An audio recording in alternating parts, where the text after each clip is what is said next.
अस्सलाम वालेकुम। कैसे हैं आप सब? अल्लाह ताला आप सभी लोगों को खुश व आबाद हंसता मुस्कुराता रखे।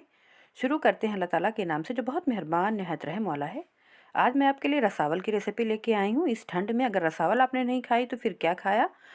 मुकम्मल तरीका आपके साथ शेयर करूँगी कैसे रसावल वाइट बनेगी और कैसे रसावल बहुत ही अच्छी सी बहुत टेस्टी रसीली बनेगी जो कई दिन तक ख़राब नहीं होगी। सब स्टेप बाय स्टेप आपके साथ शेयर करूंगी, तो आपने वीडियो को ध्यान से देखना है। और आपसे मेरी गुजारिश है कि चैनल पर अगर नए हैं तो सब्सक्राइब कर लें। शुक्रिया, जज़ाकल्लाह। तो चलिए हम बनाना शुरू करते हैं। यहाँ पे एक बड़ा बर्तन हमने ले लिया है। 5 लीटर रस की हम रसावल बनाने वाले हैं। रस हम छान के लिए थे, लेकिन फिर भी एक दफ़ा फिर से छान लेते हैं। तो हम यहाँ पे गन्ने के रस को छान के ले रहे हैं। 5 लीटर रस की हम रसावल बनाने वाले हैं। तो सभी रस को हम इस तरीके से एक बार अच्छे से फिर से छान लेंगे। तो देखिए हमने रस को छान के ले लिया है और हम इसको चूल्हे पे रख देंगे पकाने के लिए।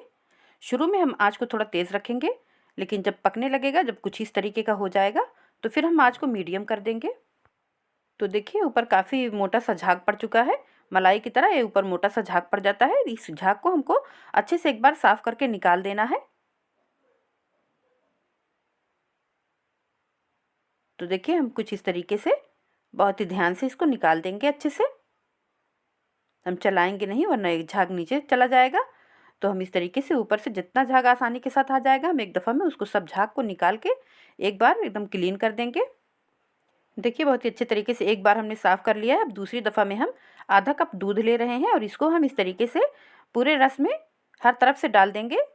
और हल्के हल्के से देखिए नीचे की साइड से हम इस तरीके से चला देंगे, दूध पूरा मिक्स हो जाए।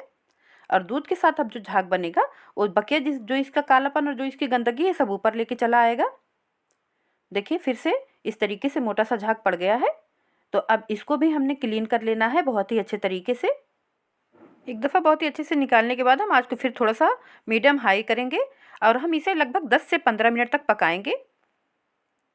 तो देखिए 10 मिनट हो चुका है पकते हुए। एक बार फिर से झाग पूरा किनारे पे बहुत ही अच्छे से जमा हो गया है। ये सब झाग जितना जमा होता है, जितने अच्छे से हम निकाल देंगे, उतनी ही अच्छी सी हमारी सफ़ेद सी रसावल होगी। तो देखिए एक बार हमने फिर से इसको निकाल देना है और इस तरीके से हमने 10 मिनट तक फिर से पकाना है और उसके झाग को फिर से क्लीन कर देना है। यानी 4 दफ़ा हमने इसके झाग को बहुत ही अच्छे से क्लीन करना है। और जब बहुत अच्छे से हम क्लीन कर लेंगे तो देखिए कुछ इस तरीके का हमारा रस बहुत ही अच्छा सा साफ साफ सा दिखने लगेगा। तो फिर इस स्टेज पे आके हमने आँच को बंद कर देना है। और आँच को बंद करने के बाद हम इसे 7 से 8 घंटे तक ठंडा होने के लिए रखेंगे, या फिर हम पूरी रात रख देंगे ठंडा होने के लिए। जब अच्छे से ठंडा हो जाएगा तो फिर जो इसका और कालापन है वो सब नीचे अच्छे से बैठ जाएगा। रात भर हमने ठंडा होने के लिए रख दिया है और दूसरी सुबह हम इसके बनाने की तैयारी करते हैं। 5 लीटर रस था हमारा, तो हम यहाँ पे 2 कप चावल का इस्तेमाल कर रहे हैं। चावल हमने बिल्कुल नया वाला लिया है और इसमें जो भी कुछ कंकरी वगैरह हो उसको अच्छे से चुन के निकाल दें और इसको धुल के भीगने के लिए रख दें। और फिर उसके बाद चलते हैं हम रस की तरफ। तो देखिए बिल्कुल अच्छे से रस ठंडा हो चुका है। बहुत ही अच्छे से रस ठंडा होने के बाद देखिए कुछ इस तरीके का दिख रहा है। अब इसको हम किसी दूसरे बर्तन में छानेंगे और बहुत ही एहतियात के साथ और बहुत ही ध्यान के साथ हम छानेंगे। बहुत ही झट से नहीं छान देंगे, बहुत ही आहिस्ता आहिस्ता हम देखिए इस तरीके से बहुत ही हल्के हल्के से हम छानेंगे, ताकि नीचे की गंदगी बिल्कुल ऊपर ना आए। नीचे बहुत सारी गंदगी बैठी होगी, तो हम इस तरीके से बहुत ही धीरे धीरे एहतियात के साथ छानेंगे। तो देखिए नीचे से जो गन्ने के ऊपर गंदगी लगी रहती है वही सब होती है, उसके ऊपर जो वाइट वाइट हिस्सा होता है वही सब होता है। जब गन्ना निकाला जाता है रस तो उसके साथ आ जाता है। तो देखिए हमने बहुत ही ध्यान से निकाल लिया। अभी थोड़ा सा रस है, लेकिन हम इस तरीके से तिरछा करके रख देंगे और फिर इसको थोड़ा थोड़ा सा निकालते रहेंगे। और बिल्कुल जब एंड में देखिए इस तरीके की बच जाएगी तो इसको हमने बिल्कुल फेंक देना है। ये हमारे किसी काम का नहीं, इसको हम नहीं इस्तेमाल करेंगे। और फिर उसी भगोने को धुल के हमने और उसी में हम बनाएंगे। तो देखिए चावल 1 घंटे तक बहुत ही अच्छे से फूल चुका है और हमने आँच पे रख दिया है रस को। और रस में हम चावल को अभी शामिल कर रहे हैं। चावलों को शामिल होने के बाद हम जब आँच पे रखेंगे, रस के गर्म होने तक हम 3 से 4 मिनट तक इसे चला दिया करेंगे बराबर से। क्योंकि अगर हम नया चावल शामिल करते हैं और उसको हम नहीं चलाते हैं तो बिल्कुल एक जगह जम सा जाता है। तो इसलिए शुरू में उसे ज़रूर चला देना चाहिए। एक बार अच्छे से इस तरीके से चला देंगे तो फिर नहीं जमेगा। अब इसके बाद हम इसमें 1 कप चाय पीने वाले कप से दूध शामिल कर रहे हैं। दूध को शामिल करके भी हम एक बार अच्छे से इसे चला देंगे। और दूध के साथ अब जो झाग ऊपर आएगा वो बिल्कुल सारी गंदगी ऊपर क्लीन करके लेके आएगा और हमारी रसावल बहुत ही अच्छी सी बनेगी। तो देखिए बिना फिटकरी के हम कैसे बहुत ही अच्छी सी रसावल बना रहे हैं। तो आपने वीडियो को बिल्कुल भी स्किप नहीं करना है। अभी सब स्टेप बाय स्टेप आपके साथ क्लियर होता चला जाएगा। इंशाल्लाह आपकी रसावल बिना फेल हुए बहुत ही अच्छी सी बन के तैयार होगी।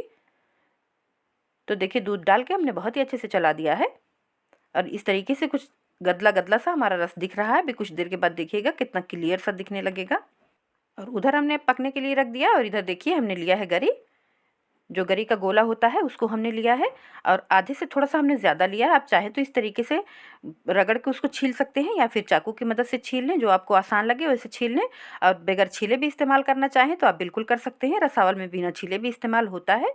तो इस तरीके से देखिए हमने सब छील के अच्छे से क्लीन कर लिया है और इसको हम कद्दूकस करेंगे मोटे वाले साइड से, क्योंकि रसावल में थोड़ा सा नारियल जब पता चलता है तो ही अच्छा लगता है।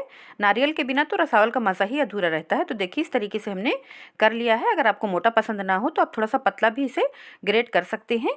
और यहाँ पे देखिए हमने बाज़ार वाला भी थोड़ा सा ले लिया है, गरी का बुरादा, डेसिकेटेड नारियल। इसको हमने गार्निशिंग के लिए इस्तेमाल किया है। और यहाँ पे देखिए हमने काजू लिया है, बिल्कुल ऑप्शनल है, आपकी मर्ज़ी हो तो डालें वरना स्किप भी कर सकते हैं। और यहाँ पे देखिए हमने खुशबू के लिए इलायची पाउडर का इस्तेमाल किया है। तो चलिए अब देख लेते हैं। इधर हमारा चावल और रस दोनों पकने लगा है। तो ऊपर फिर से झाग आना शुरू हुआ है। जब तक रसावल पकती रहती है तो फिर ये झाग आता रहता है। तो हमने इस झाग को क्लीन करते रहना है। बिल्कुल साफ़ सुथरी सी हमारी वाइट सी रसावल बनेगी और कई दिन तक वो काली नहीं पड़ेगी। अगर हम ये झाग नहीं रिमूव करते हैं तो फिर रसावल पकाने के बाद जब हम रखते हैं ठंडी होने के बाद बिल्कुल काली काली सी दिखने लगती है, जो देखने में भी अच्छी नहीं लगती और खाने में भी अच्छी नहीं लगती। तो इस तरीके से थोड़ा ध्यान से कोई काम जब हम करते हैं और ध्यान से कोई चीज़ पकाते हैं तो उसका अलग ही एक फ्लेवर हो जाता है और अलग ही मज़ा हो जाता है। यहाँ पे देखिए हमने एक पैन में थोड़ा सा घी डाल के काजुओं को फ्राई कर लिया है। कुछ काजुओं को हमने इस तरीके से कट कर लिया है और कुछ काजुओं को हमने सिर्फ स्प्लिट कर लिया है ताकि ऊपर गार्निश कर सकें। तो इस तरीके से हमने निकाल लिया है और इसी पैन में हम जो डेसिकेटेड नारियल था उसको डाल रहे हैं और आँच को हम बंद करके बस थोड़ी देर तक चला देंगे ताकि जब हम गार्निश करके रखें तो फिर हमारे रसावल ख़राब ना हो। तो देखिए पकते हुए कुछ इस तरीके से गाढ़ा हो गया है। रसावल को जब हम चावल डाल के पकाएंगे तो उसको पकाते हुए हमने 50 मिनट से 1 घंटा भी लग सकता है। मीडियम आंच पे हम पकाएंगे, मीडियम आंच करके हमने पकाना है। बहुत ज़्यादा हाई फ्लेम पे नहीं पकाएंगे और बहुत ज़्यादा लो भी नहीं करके पकाएंगे। हम मीडियम आंच पे पकाते हुए इसे देखिए कुछ इस तरीके का हो गया है। चावल बहुत ही अच्छे से गल गया है और थोड़ा सा अब गाढ़ा गाढ़ा सा भी हो गया है। तो यहाँ पे आके हम अपनी चीज़ों को शामिल कर रहे हैं। इलायची का पाउडर, काजू के टुकड़े और जो हमने ग्रेट करके नारियल रखा था सब शामिल कर दिया है और अच्छे से इसे चलाएंगे। और इसे अब चलाने के बाद अब हमने झाग को रिमूव नहीं करना है। अब बिल्कुल हमने बस चला के पकाना है और ध्यान से पकाना है। अभी भी इस स्टेज पे आने के बाद 10 से 15 मिनट तक हमने पकाना है और आँच को हमने मीडियम ही रख के पकाना है। इस तरीके से चलाते हुए पकाएंगे कि नीचे लगे नहीं। बस थोड़ी थोड़ी देर के बाद हमने चलाते रहना है। तो इस तरीके से चलाते हुए हमको लगभग 15 से 20 मिनट हो चुका है। तो हम चेक कर लेते हैं। तो देखिए कुछ इस तरीके की हो गई है। ठंडी होने के बाद थोड़ा सा और थिक होती है तो बिल्कुल अच्छे से तैयार हो चुकी है। लेकिन अभी 2 से 3 मिनट तक हम और चला देते हैं। तो 2 से 3 मिनट हो चुका है चलाते हुए। तो हमने यहाँ पे बंद कर दिया है और इसे हम सर्व करेंगे। बहुत ही ठंडा होने के बाद हमने सर्व करना है। जिस बर्तन में हमको निकालना है निकाल देते हैं। यहाँ पे मैंने एक डब्बे में निकाल दिया है और देखिए यहाँ पे मैंने एक बाउल में निकाल दिया है। लेकिन हम सर्व करेंगे बिल्कुल ठंडा होने के बाद। और इसे मैं गार्निश कर रही हूँ इस तरीके से। इसे हम सर्व करेंगे बिल्कुल मलाई वाले ठंडे ठंडे दूध के साथ। बहुत ही टेस्टी लगती है। तो हम इस तरीके से सर्व कर देंगे। अगर आपने मेरी अभी तक हरे मटर की हरियाली खिचड़ी की रेसिपी नहीं देखी है तो आप आई बटन पे क्लिक करके उसे देख सकते हैं। तो देखिए हमने इस तरीके से सर्व कर दिया। तो कहिए कैसा लगा मेरा अंदाज़ आपको। आप लोगों के कमेंट का इंतज़ार रहेगा।